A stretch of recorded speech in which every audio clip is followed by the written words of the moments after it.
జై వీర బ్రహ్మజై గోవింద మాంబజై. ఒక తత్వం చెప్తూ స్వామి రాసింది. చెప్పలేదంటనకపోయేరు నరులార గురుని చేరి బ్రతుకుతే బ్రతక నేర్చేరు. చెప్పలేదంటనకపోయేరు తప్పదిదిగో గురుని వాక్యం. తప్పుతోవల పోవు వారల చప్పరించే బింగు శక్తులు. చెప్పలేదంటనకపోయేరు నరులార గురుని చేరి బ్రతుకుతే బ్రతక నేర్చేరు. ముప్పెతనమున మోసపోయేరు అది గాక కొందరు గొప్పతనమున గోసుమీరేరు. ఇప్పుడప్పుడు అనగరాదు ఎప్పుడో ఏ వేలునో మరి గుప్పు గుప్పున దాటిపోయేరు. అంగములో నా మేకను బట్టి లింగముతోనే గుంత కోసి శాస్త్రం అనే పాలు వేసి చతుర్బ్రహ్మలకు పంచిపెట్టినది నాకులము.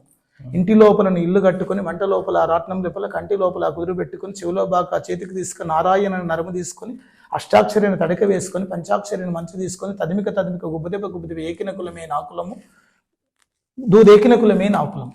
ఏ కులమని నన్ను వివరం అడిగితే ఏమని చెప్పుదు లోకులకు పలుగాకులకు దుర్మార్గులకు ఈ దుష్టులకు.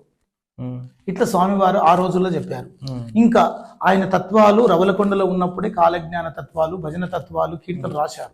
చిల్లర రాళ్లకు నొక్కుచునుంటే చిత్తము జడును ఒరే చిత్తము నందున చిన్మయ జ్యోతిని చూచుచునుండుట సరే సరే. అప్పుడు స్వామివారు పుష్పగిరి ఆగ్రహారం ఉత్తర బజారును ఇండ్ల పైన దృష్టి నిలిపే వరకు ఆ ఉత్తర బజారున ఉన్నటువంటి ఇండ్లన్నీ ఒకటేసారి కాలిపోతుండడం చూశారు. అన్ని దేశ నవాబులకు నేను రానున్న వైశాఖ దశమి ఆదివారం నాడు పగలు 2:30 గంటలకు సజీవ సమాధిలోకి తపస్సు చేయడానికి వెళ్తున్నాను.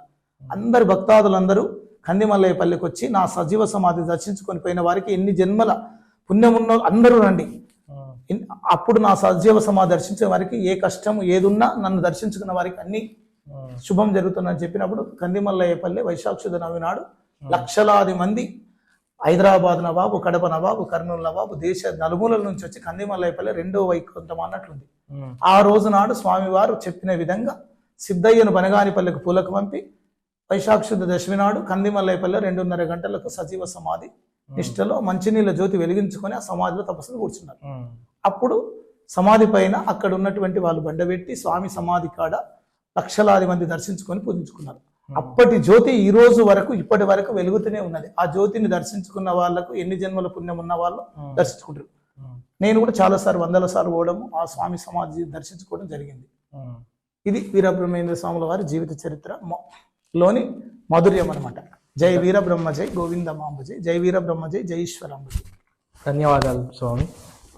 మా ప్రేక్షకుల కోసం జరాజు ప్రేక్షకుల కోసం చక్కగా మీరు మాకు విలువైనటువంటి సమయాన్ని కేటాయించి మాకు చక్కటి జ్ఞానాన్ని దాంతోపాటు మాకు ఇచ్చినటువంటి ఇన్ఫర్మేషన్ చాలా ధన్యవాదాలండి.